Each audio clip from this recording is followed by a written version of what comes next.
সম্প্রতি সময়ে একজন ওমান প্রবাসীর হাতে সংযুক্ত আরব আমিরাত দুবাইয়ের একজন প্রবাসী তিনি খুন হয়েছেন। আপনারা স্ক্রিনের ভিতরে যার ছবিটি দেখতেছেন এই ভাইটি হচ্ছে আমাদের চাঁদপুর মতলবের একজন প্রবাসী, যার নাম হচ্ছে সবুজ মিয়া। এখন তিনার বয়স ছিল প্রায় ৩৬ বছর। আর এই ঘটনাটি ঘটানো হয়েছে গত শুক্রবার অর্থাৎ ২২শে আগস্ট ২০২৫ সাল রাত আনুমানিক ৯টার দিকে দুবাইয়ের আজমান কেরামা এলাকায় এই ঘটনাটি ঘটে। কি কারণে হয়েছে সেই বিষয়টা আমি আপনাদেরকে জানিয়ে দিচ্ছি। তিনি কিন্তু দুবাইতে গেছেন, বেশি দিন হয়নি, গত 10 থেকে 11 মাস চলতেছে দুবাই যাওয়ার। তার বয়স মোটামুটি 1 বছর ধরে নেন। 1 বছরের মাথায় তার এই ঘটনাটি ঘটে।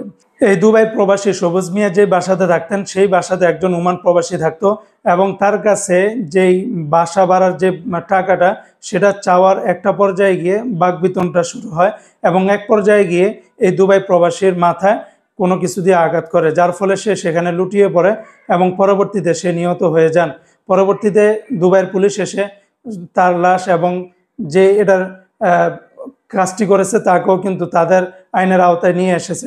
তাই যারা আমাদের প্রবাসী ভাইরা আছেন, আপনারা যে যেখানেই থাকেন না কেন, বিদেশের মাটিতে যা কিছুই হোক না কেন, প্লিজ আপনারা কারোর সাথে কখনো এমন কোনো আচরণ বা এমন কোনো কর্মকাণ্ড জড়াবেন না যার দ্বারা আপনার জীবনের সর্বশেষ হারাতে হয়।